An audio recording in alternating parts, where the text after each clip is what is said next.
বিসমিল্লাহির রহমানির রহিম। রাব্বি জিদনি ইলমা, রাব্বি জিদনি ইলমা, রাব্বি জিদনি ইলমা। সকলকে সকালের ক্লাসে আমন্ত্রণ। ধন্যবাদ এত কষ্ট করে সকালের ক্লাসে যুক্ত হয়েছেন। আমাদের ফৌজদারি কার্যবিধির ক্লাস চলছে, তাই না? সকালে আমাদের ফৌজদারি কার্যবিধির অলরেডি 18তম ক্লাস হয়ে গেছে, 19তম ক্লাস হয়ে গেছে। 401 ধারা পর্যন্ত আমরা পড়েছিলাম। গত ক্লাসে 364-র পর থেকে 401 পর্যন্ত পড়েছিলাম। আচ্ছা, 364-র পরে বলতে 366 ধারাটা নিয়েছিলাম। 366 ধারা, 367 রায়ের ভাষা কেমন হবে, এই ধারাটা একটু দেখতে বলছিলাম, যে 367টা একটু দেখে নেবেন। রায়ের ভাষা দুই রকম ভাষা হবে, একটা হবে ইংরেজি ভাষা, একটা হবে আদালতের ভাষা। এরপরে 368 থেকে এক লাইন পড়তে বলেছিলাম, যে কোনো ব্যক্তিকে মৃত্যুদণ্ড যদি দেয়া হয়, তাহলে যতক্ষণ না ফাঁসিতে ঝুলিয়ে তার মৃত্যু নিশ্চিত হয়, ততক্ষণ পর্যন্ত তাকে ফাঁসিতে ঝুলিয়ে রাখতে হবে। এভাবে মৃত্যুদণ্ড কার্যকর করা হয়। আচ্ছা, 369 ধারাটা দেইনি, এটা একটু দেখতে হবে একবার। হ্যাঁ, একবার একটু রিডিং করতে হবে, যে রায় যদি একবার লেখা হয়ে যায়, সেই রায় কি আর সংশোধন করা যায়? রায় কিন্তু সংশোধন করা যায় না। একবার কোনো রায় লিপিবদ্ধ হয়ে গেলে কেরানির ভুল ব্যতি রেখে ওই রায় আর পরিবর্তন করা যায় না বা সংশোধন করা যায় না। 369 একটু দেখবেন।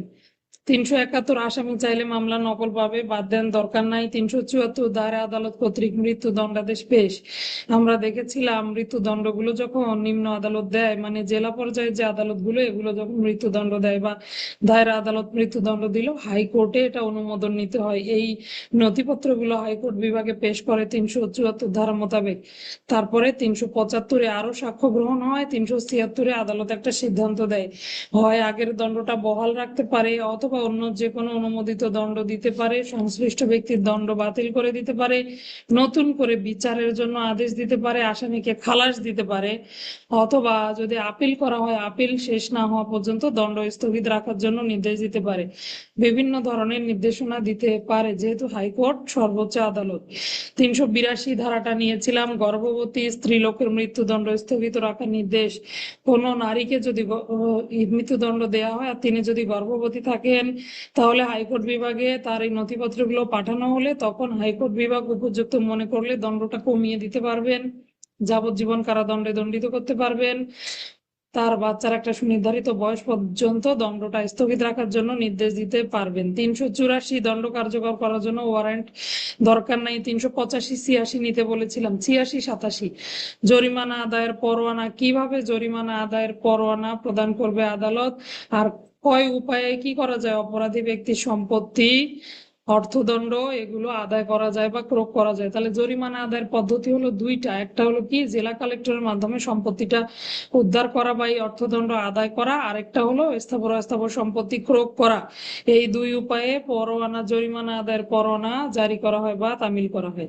399 তরুণ অপরাধীকে কিশোর সংশোধনাগারে প্রেরণ। 15 বছরের নিচে যার বয়স, সে হলো কিশোর অপরাধী বলে গণ্য হবে এবং তাকে সংশোধনাগারে, বড় বড় মানুষের মতন, অর্থাৎ 18 বছরের উপরে যাদের বয়স, তাদের মতো কি করা যাবে না, জেল হাজতে প্রেরণ করা যাবে না। সরকার কর্তৃক স্থাপিত কোনো সংশোধনাগারে, যেখানে প্রাতিষ্ঠানিক শিক্ষার পাশাপাশি কারিগরি শিক্ষা দেওয়া হয়, এই ধরনের প্রতিষ্ঠানে তাকে প্রেরণের নির্দেশ দিতে পারবেন। যেমন হলো গাজীপুরের টঙ্গীতে আছে, তাই না, কোনাবাড়িতে আছে কিশোর সংশোধনাগার। আচ্ছা, এরপরের অধ্যায়ে গিয়েছিলাম দণ্ড স্থগিত বা দণ্ড মওকুফ। মোটামুটি 400 থেকে 402 ক পর্যন্ত এই ধারাগুলা, এর মধ্যে দণ্ড স্থগিত বা দণ্ড মওকুফ সংক্রান্ত আলোচনা। 401 থেকে 402 ক। দণ্ড স্থগিত বা মওকুফ কে করতে পারবে? সরকার যে কোনো সময় দণ্ডিত ব্যক্তির দণ্ড মওকুফ করতে পারবে, সরকার। তাহলে সরকার যে কোনো সময় যিনি দণ্ডিত ব্যক্তি, তার যে কোনো দণ্ড শর্তে বা বিনা শর্তে স্থগিত করতে পারে, মওকুফ করতে পারে। শর্তটাও সরকার নির্ধারণ করবেন। তবে যদি কোনো ব্যক্তির দণ্ড স্থগিতের জন্য আবেদন করা হয়, তাহলে ওই আদালতের সাথে একটু বিচার বিবেচনা করে নেবেন বা আদালতের সাথে নেগোশিয়েট করে নেবেন, যে ওই ব্যক্তির কি করা যায়, দণ্ড মওকুফ বা স্থগিত করা যায় কিনা, এটাতে ন্যায় বিচার ব্যাহত হবে কিনা। আচ্ছা, দণ্ড স্থগিত বা মওকুফ করা হলো, শর্ত দেয়া হলো, সংশ্লিষ্ট ব্যক্তি যদি দণ্ড মওকুফে থাকা অবস্থায়, স্থগিতে থাকা অবস্থায় কি করেন, মওকুফে শর্ত লঙ্ঘন করেন, তাহলে তার দণ্ড মওকুফ করা হয়েছিল সেটি বাতিল করে পুনরায় তাকে পুলিশ অফিসার বিনা পরোয়ানায় গ্রেপ্তার করতে পারবে এবং পুনরায় তাকে দণ্ডের বাকি যে দণ্ড অনতিবাহিত অংশ ছিল সেই বাকি অংশটুকু ভোগ করার জন্য আবার কারাগারে প্রেরণও করতে পারবে। আচ্ছা,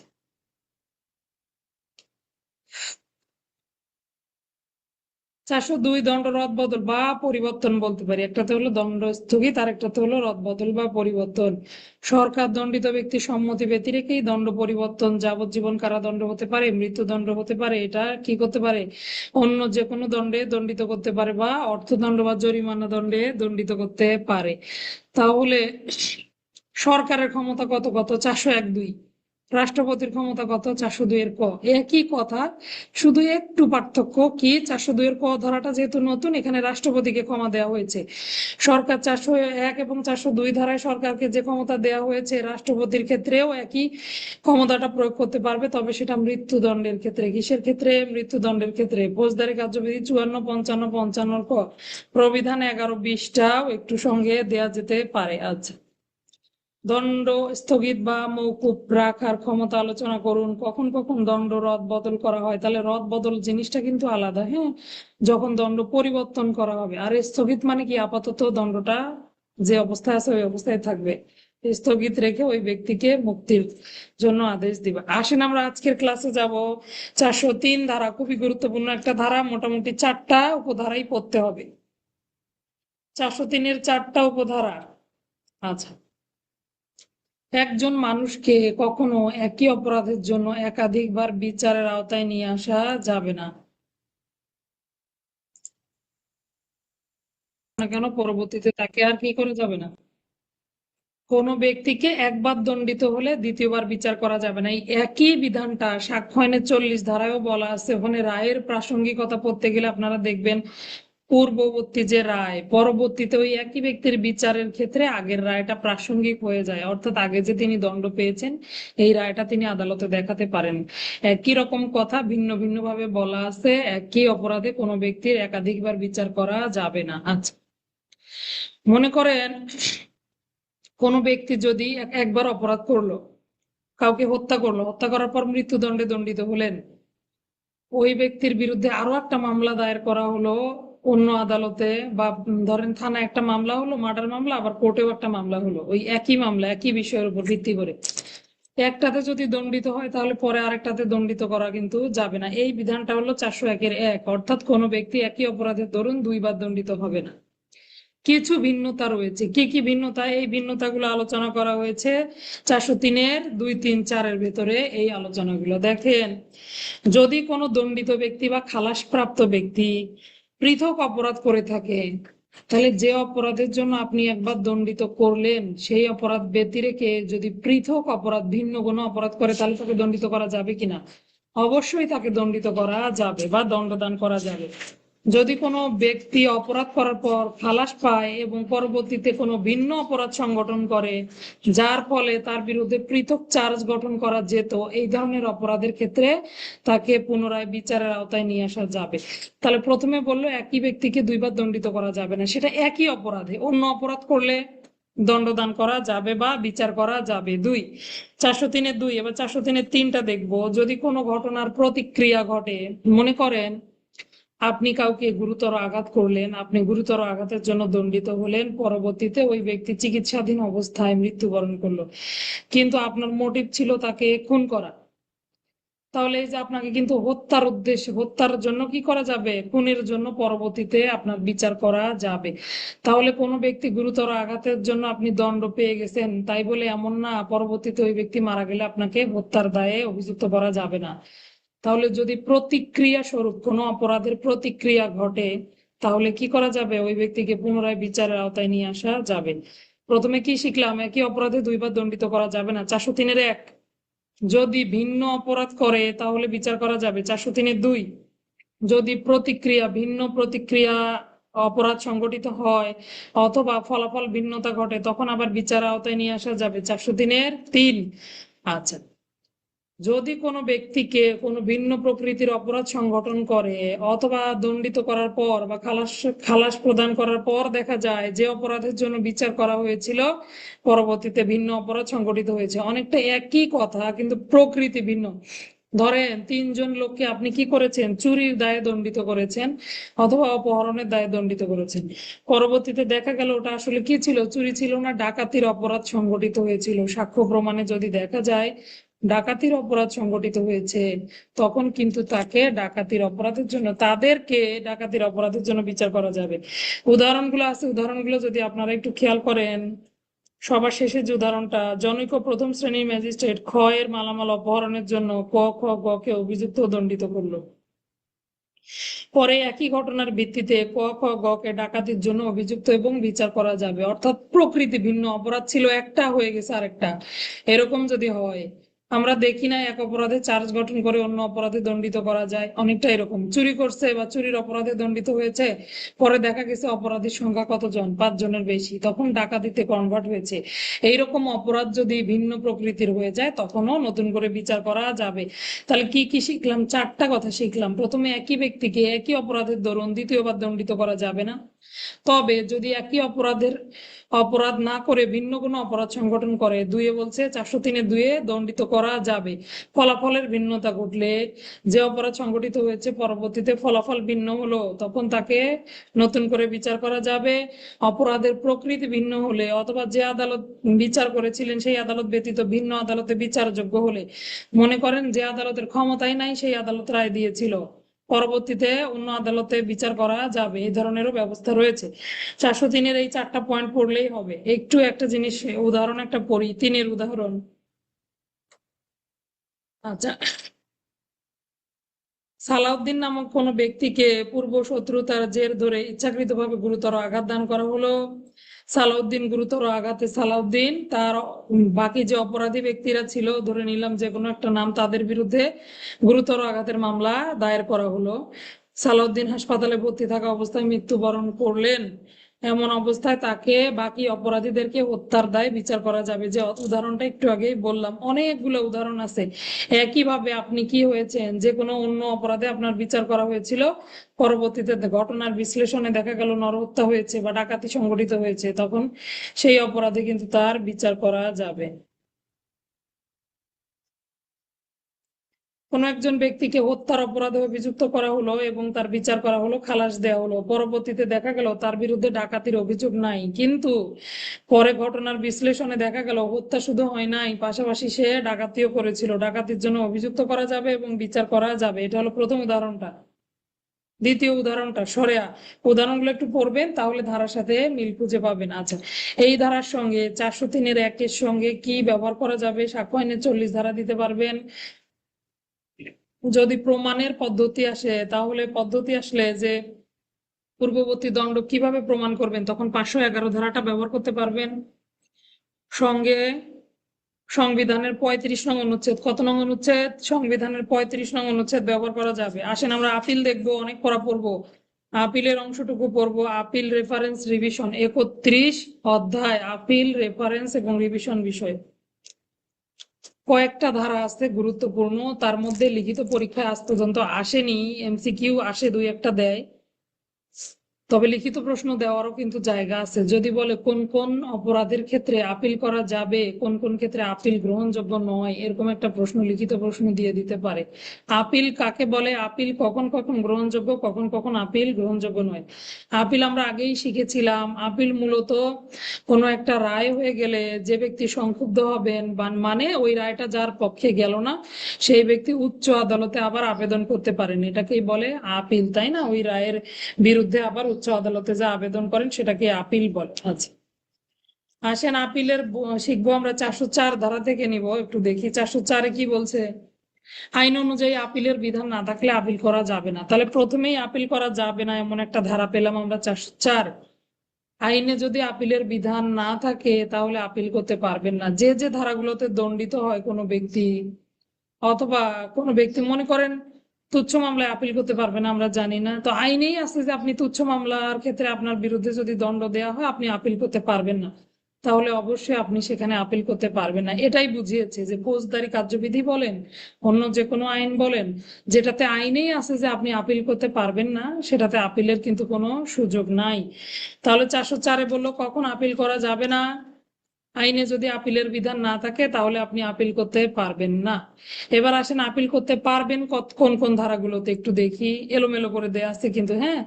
তাহলে 404 শিখলাম আপিল করা যায় না, যায় কখন কখন, 405, 6, 7, 405, 6, 6-এর ক, এগুলোতে আপিল করা যাবে, 7, 8-এও আপিল করা যাবে। আসেন দেখি কোন কোন কি বলেছে। 405-এ বলছে ক্রোকি সম্পত্তির বিরুদ্ধে আপিল করা যাবে, ক্রোকি সম্পত্তি প্রত্যর্পণের বিরুদ্ধে আপিল। একটু মনে করি আমরা ক্রোকি সম্পত্তি কিভাবে প্রত্যর্পণ করা হয়। কোনো ব্যক্তি সম্পত্তি ক্রোক করা হলে সরকারের এখতিয়ারে চলে গেলে ওই ব্যক্তির সম্পত্তি ফেরত পাওয়ার জন্য উনি কি করতে পারবেন, আপিল করতে পারবেন।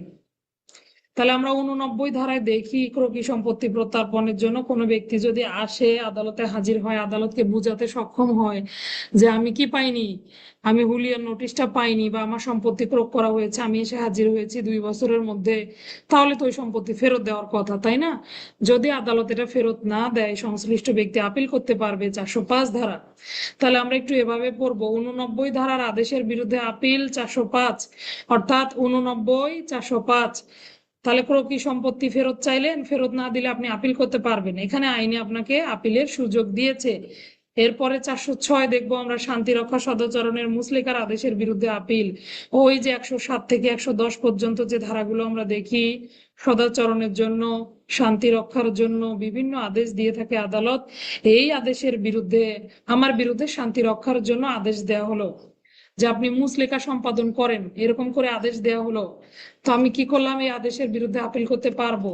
406 ধারায় বলা আছে, এই আদেশের বিরুদ্ধে বা শান্তি রক্ষা বা সদাচরণের আদেশের বিরুদ্ধে যদি কোনো ব্যক্তিকে আদেশ দেওয়া হয়, মুচলেকার আদেশ দেওয়া হয়, তিনি এই আদেশের বিরুদ্ধে আপিল করতে পারবেন।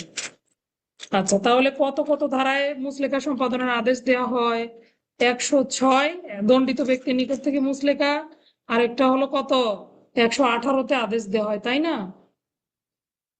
তাহলে 106, 118, এটা এইভাবে বলতে পারেন, 106, 118, 406, বা 118, 406। তাহলে ক্রোকি সম্পত্তি প্রত্যর্পণের বিরুদ্ধে আপিল করা যাবে 89, 405। শান্তি রক্ষা এবং সদাচরণের মুচলেকার বিরুদ্ধে আদেশের বিরুদ্ধে আপিল করা যাবে 406, 406, 118, 406। এবার আমরা দেখব, মুচলেকার সময় যে জামিনদার নিয়ে আসলেন, আপনার জামিনদার ম্যাজিস্ট্রেট প্রত্যাখ্যান করে দিল যে না, এই জামিনদার চলবে না, আপনি এই আদেশের বিরুদ্ধেও আপিল করতে পারবেন 406-এর ক।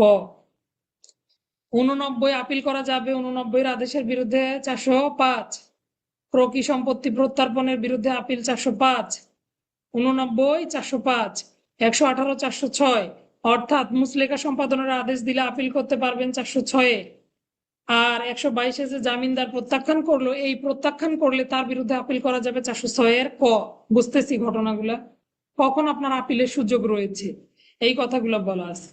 এবার আসেন আরো দেখি, আরো কতগুলো ধারাতে আপিল করা যায়। সেটা হলো দ্বিতীয় এবং তৃতীয় শ্রেণীর ম্যাজিস্ট্রেটের আদেশের বিরুদ্ধে আপিল করা যাবে চিফ জুডিশিয়াল ম্যাজিস্ট্রেট আদালতে। এটা আপনারা কিভাবে মনে রাখবেন, এটা একটু অঙ্কের মতো করে মনে রাখতে হবে। আমরা কি কি আদালতগুলো পড়েছিলাম? প্রথমে পড়েছিলাম চিফ জুডিশিয়াল, ঘুমায়েন না, ক্লাসে মনোযোগ দেন। প্রথমে পড়েছিলাম চিফ জুডিশিয়াল, তারপরে প্রথম শ্রেণী, দ্বিতীয় শ্রেণী, তৃতীয় শ্রেণী, তাই তো? তো যিনি চিফ জুডিশিয়াল তিনি কিন্তু অতিরিক্ত দায়রা জজ। হ্যাঁ, তাহলে বিচারকদের ক্ষেত্রে যদি আমরা চিন্তা করি, অতিরিক্ত দায়রা জজ।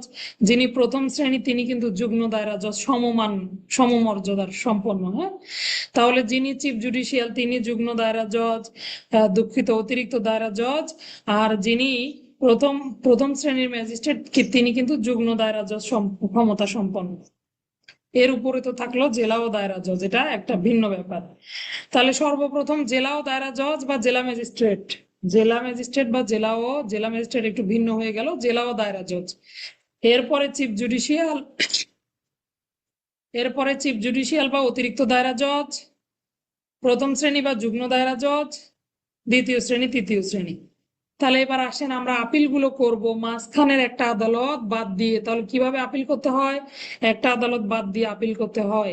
তাহলে মনে করেন দ্বিতীয় এবং তৃতীয় শ্রেণীর ম্যাজিস্ট্রেট আদেশ দিয়েছে, তার উপরে কে, প্রথম শ্রেণী বা যুগ্ম দায়রা জজ। তাহলে প্রথম শ্রেণীর আপিল করা যাবে না, আপিল করতে হবে একটা আদালত বাদ দিয়ে, একটা আদালত উপরে।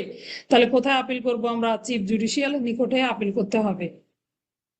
তাহলে দ্বিতীয় এবং তৃতীয় শ্রেণীর ম্যাজিস্ট্রেটের আদেশের বিরুদ্ধে চিফ জুডিশিয়াল ম্যাজিস্ট্রেট বরাবর আপিল করা যাবে। দ্বিতীয় এবং তৃতীয় শ্রেণীর ম্যাজিস্ট্রেটের আদেশের বিরুদ্ধে চিফ জুডিশিয়াল ম্যাজিস্ট্রেট বরাবর আপিল করা যাবে। যুগ্ম দায়রা জজ এবং প্রথম শ্রেণীর ম্যাজিস্ট্রেটের আদেশের বিরুদ্ধে, এবার প্রথম শ্রেণী আদেশ দিচ্ছে, আপিল করবেন কোথায়? আর তো কোথাও জায়গা নেই আপিল করার, তখন অবশ্যই দায়রা জজের নিকটে আপিল করতে হবে। তাহলে প্রথম শ্রেণীর ম্যাজিস্ট্রেট আদেশ দিলে চিফ জুডিশিয়ালকে ডিঙিয়ে উপরে কে থাকলো? দায়রা জজ, জেলা ও দায়রা জজ, তার নিকটে আপিল করতে হবে। বুঝতেছি ঘটনাগুলা? দ্বিতীয় তৃতীয় শ্রেণীর ম্যাজিস্ট্রেটের আদেশের বিরুদ্ধে আপিল করব কোথায়?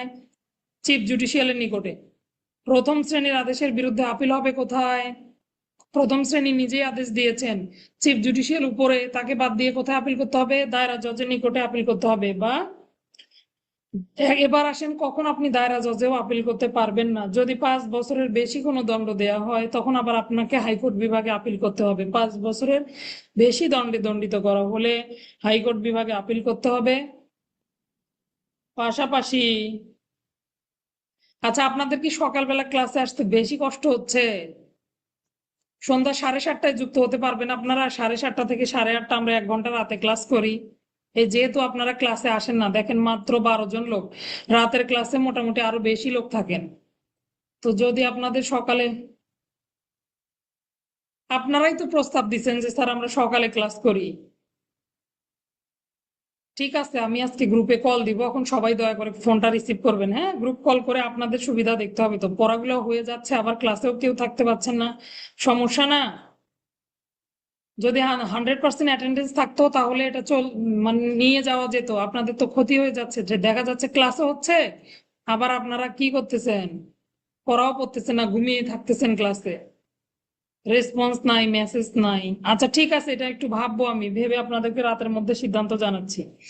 সবাই গ্রুপে অডিও কল দিলে কলটা রিসিভ করবেন। হ্যাঁ, আসেন যেখানে ছিলাম, 407-এ পড়লাম, দ্বিতীয় এবং তৃতীয় শ্রেণীর ম্যাজিস্ট্রেটের আদেশের বিরুদ্ধে আপিল। দরকার হলে ক্লাস রুটিন বেরোনোর পর সকাল রাত 2 বেলা আমরা আবার ক্লাস করব। হ্যাঁ, দ্বিতীয় এবং তৃতীয় শ্রেণীর ম্যাজিস্ট্রেটের আদেশের বিরুদ্ধে আপিল করতে হবে চিফ জুডিশিয়াল ম্যাজিস্ট্রেট আদালতে।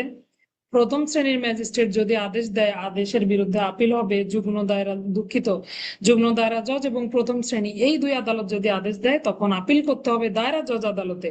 এবার আসেন, যদি দণ্ড 5 বছরের উপরে চলে যায়, অথবা এই দণ্ডের পরিমাণ যদি 5 বছরের বেশি হয়, বা 124 ধারা মোতাবেক রাষ্ট্রদ্রোহমূলক কোনো অপরাধ সংঘটিত হয়, তখন আবার হাইকোর্টে আপিল করতে হবে। আচ্ছা, এবার আসেন 409 ধারাটা দেখবো, আপিল শুনানি। দরকার হয় না, আপিল দায়রা জজ, অতিরিক্ত দায়রা জজ তারা শুনানি করবেন, মানে বড় বড় আদালত যেখানে আপিল করা হবে সেই আদালতে আপিল শুনানি করবেন। দায়রা আদালতের আদেশের বিরুদ্ধে আপিল, দায়রা আদালত নিজেই যদি কোনো আদেশ দেন, তখন তো আর নিচে কোনো আদালত নাই, জেলা পর্যায়েও কোনো আদালত নাই, তখন আপনাকে হাইকোর্টে আপিল করতে হবে। তাহলে দায়রা আদালতের আদেশের বিরুদ্ধে হাইকোর্ট বিভাগে আপিল করা যাবে। 410। এবারে 400, দণ্ডের বিরুদ্ধে কখন আপিল করতে পারবেন না? 412 থেকে মোটামুটি 415 পর্যন্ত আপিল করতে পারবেন না কোন কোন ক্ষেত্রে। আবার 417 এগুলো হলো অপর্যাপ্ত দণ্ডের বিরুদ্ধে আপিল বা খালাসের বিরুদ্ধে আপিল করা যাবে। এতগুলো ধারা আর না নেই, যেহেতু রাতে ক্লাস হবে, ইনশাল্লাহ রাতেই ক্লাস হবে, তখন এগুলো পার হয়ে গেলে আবার বাকিরাও ক্লাস পাবে না। তাহলে এই পর্যন্তই পড়বো আমরা আজকে। 410 ধারা পর্যন্ত পড়বো, ফৌজদারি কার্যবিধি 410, 403 থেকে 410। 403-এ আমরা 4টা বিষয় পড়লাম। কি কি পড়লাম? 403-এর একে বললাম, একে বলেছে, 403-এর একে বলেছে কোনো ব্যক্তিকে একই অপরাধের দরুন দ্বিতীয়বার দণ্ডিত করা যাবে না, 403-এর 1। 2-এ বললো যদি ভিন্ন অপরাধ সংঘটিত হয়, ভিন্নভাবে চার্জ গঠনের সুযোগ থাকে, তখন কি করা যাবে? দণ্ডিত করা যাবে, 403-এর 2। 403-এর 3-এ পড়লাম যদি ফলাফলের ভিন্নতা ঘটে, ভিন্ন প্রকৃতির অপরাধ সংঘটিত হয়, তাহলে 403-এর 4-এও কি করা যাবে? নতুন করে বিচারের আওতায় নিয়ে আসা যাবে। ফলাফল ভিন্ন 403-এর 3, প্রকৃতি ভিন্ন 403-এর 4। আচ্ছা, এরপরে 404টা নিয়েছিলাম। 404 আপিলের বিষয়। আপিল আইনে আপিলের বিধান নাই, আপিল করতে পারবেন না। 5-এ বলছে ক্রোকি সম্পত্তি প্রত্যার্পণের, এই ধারাগুলো গুরুত্বপূর্ণ, এগুলো এইভাবে বাদ দেওয়া যাবে না। হ্যাঁ, করতে হবে। প্রকৃত সম্পত্তি ফেরত পাওয়ার বিরুদ্ধে আপিল করা যাবে 89 405। মুচলেকার আদেশের বিরুদ্ধে আপিল করা যাবে 118 406। আর 122 হলো 406 ক, 407। দ্বিতীয় এবং তৃতীয় শ্রেণীর ম্যাজিস্ট্রেটের আদেশের বিরুদ্ধে আপিল কোথায় করতে পারবেন আপিল? দ্বিতীয় এবং তৃতীয় শ্রেণীর ম্যাজিস্ট্রেটের দণ্ডের বিরুদ্ধে চিফ জুডিশিয়ালের নিকটে আপিল করা যাবে। যুগ্ম দায়রা জজ এবং প্রথম শ্রেণীর ম্যাজিস্ট্রেটের আদেশের বিরুদ্ধে আপিল করা যাবে দায়রা আদালতে। এবার আসেন, দণ্ড যদি 5 বছরের বেশি দণ্ড হয়, পাশাপাশি দণ্ডের পরিমাণ যদি রাষ্ট্রদ্রোহমূলক অপরাধের দরুন দণ্ড হয়, তাহলে এই সকল দণ্ডের ক্ষেত্রে হাইকোর্ট বিভাগে আপিল করতে হবে। 408টা কিন্তু এমসিকিউর জন্য বেশি গুরুত্বপূর্ণ। 409 আপিল দায়রা আদালত শুনানি করবেন। দায়রা জজের নিকটে আপিল পেশ করা হলে তারাই শ্রবণ করবেন। শুনানি মানে কি, আপিল কি কারণে আপিল করলো এগুলো আবার আদালত শুনবেন। 410 দায়রা আদালত নিজেই আদেশ দিলে তার আদেশের বিরুদ্ধে আপিল করা যাবে হাইকোর্ট বিভাগে। এরপরে 412 থেকে শুরু হয়েছে কখন আপিল করতে পারবেন না। 412 আসামি দোষ স্বীকার করলে, একবার একটু রিডিং করে যাই। 412 আসামি দোষ স্বীকার করলে আপিল করা যাবে না। 13তে তুচ্ছ মামলা, ওই যে 250 ধারায় আমরা দেখেছি মিথ্যা তুচ্ছ বিরক্তিকর মামলা, এই ধরনের মামলার ক্ষেত্রে আপিল করা যাবে না। 414তে দেখবো আমরা সংক্ষিপ্ত বিচারে যদি 2 বছরের নিচে দণ্ডিত করে, সেক্ষেত্রে 200 টাকার নিচে অর্থদণ্ড দান করে, তখন আপিল করা যায় না। 415তে আবার বললো আপিল করা যাবে যদি ওই অপরাধগুলোর সাথে, ওই দণ্ডের সাথে আরো বেশি কোনো দণ্ড থাকে বা অন্য কোনো অপরাধীকে দণ্ডিত করা হয় যিনি আপিল করতে পারবেন, সেক্ষেত্রে আবার আপিল করা যাবে। তাহলে আপিল করা যায় না 12, 13, 14। হ্যাঁ, আপিল করা যাবে না। আপিল করা যাবে বাকি ধারাগুলোতে কিন্তু আপিল করা যাবে। 415 কয়ে বলেছে আপিলের ক্ষেত্রে বিশেষ অধিকার 3 জন অপরাধী, মনে করেন সহযোগী অপরাধীকে অল্প দণ্ড দেয়া হলো, মূল অপরাধীদেরকে বেশি দণ্ডে দণ্ডিত করা হলো। তো যে কোনো একজনের যদি আপিলের অধিকার থাকে বা সুযোগ থাকে তাহলে সবাই আপিল করতে পারবে। এটা আবার একটা বিশেষ অধিকার। মনে করেন 3 জন 3 রকম দণ্ডে দণ্ডিত হয়েছে একই বিচারে, কিন্তু কি 3 জনের আপিলের কোনো সুযোগ নাই। একজনের যে দণ্ড, সেই দণ্ডের বিরুদ্ধে তিনি আপিল করতে পারেন। তো উনি পারলে বাকিরাও একই রায়, যেহেতু বাকিরাও কিন্তু দণ্ডের বিরুদ্ধে আপিল করতে পারবে। 417তে খালাসের বিরুদ্ধে আপিল। এই খালাসের বিরুদ্ধে আপিলের জন্য সরকার পাবলিক প্রসিকিউটরকে নির্দেশ দান করবে এবং আদেশের তারিখ থেকে 60 দিনের মধ্যে আপিল দায়ের করতে হবে। 417 ক অপর্যাপ্ত দণ্ডের বিরুদ্ধে আপিল, একইভাবে আদেশের তারিখ থেকে 60 দিনের মধ্যে আপিল করতে হবে। আর যেমনি আপিল করা হলো অমনি কি হবে, আপিল সাপেক্ষে দণ্ড স্থগিত হয়ে যাবে। আপিল সাপেক্ষে দণ্ড স্থগিত হবে। আপনি দণ্ডের বিরুদ্ধে আপিল করলে দণ্ড স্থগিত হবে, খালাসের বিরুদ্ধে আপিল করলে খালাস স্থগিত হবে। আবার পাশাপাশি অপরাধী ব্যক্তিকে গ্রেপ্তার করে নিয়ে এসে আবার আদালতে সোপর্দ করা যাবে। 418তে বলেছে 2 বিষয়ে আপিল করা যায়। কয়টি বিষয়ে আপিল গ্রহণযোগ্য? 2টি বিষয়ে, ঘটনার প্রশ্নে, আইনের প্রশ্নে। তাহলে কোনো ঘটনা সংক্রান্তে আপিল করতে পারবেন, যে কোনো আইনি জটিলতায় আপিল করতে পারবেন। আরো কি কি পারবেন? আইনের প্রশ্নের ভেতরেই আবার অপর্যাপ্ত দণ্ড আছে, এটার বিরুদ্ধে আপিল করতে পারবেন। 417 ক খালাসের বিরুদ্ধে আপিল করতে পারবেন। হ্যাঁ, তাহলে 2টা বিষয় আপিল করা যায়, একটা হলো ঘটনার বিষয়, আর একটা হলো আইনের বিষয়ে। আচ্ছা, 426টা একটু দেখেন, মাঝখানে আরো 2-1টা ধারা পড়বো আমরা, দেখি পরের ক্লাসে পড়বো ইনশাল্লাহ। যে কোনো দণ্ডের বিরুদ্ধে আপিল করলে দণ্ডটা স্থগিত হয়ে যাবে। মনে করেন আমি 10 বছর দণ্ডে দণ্ডিত হয়েছি, সংক্ষুব্ধ হলাম, আমি আপিল করলাম, আপিল সাপেক্ষে দণ্ড স্থগিত হয়ে যাবে। এই আপিলের আদেশ হবে, তারপরে দণ্ডটার পরবর্তী কার্যক্রম অনুষ্ঠিত হবে। আপিল করার সাথে সাথেই দণ্ড স্থগিত হয়ে যায়। 426। আচ্ছা, 19, 20, 21 এগুলোও একটু দেখতে হবে, এগুলো আমরা পরে দেখবো ইনশাল্লাহ। এই পর্যন্তই থাকবে সকালের ক্লাস। ধন্যবাদ সবাইকে। আসসালামু আলাইকুম।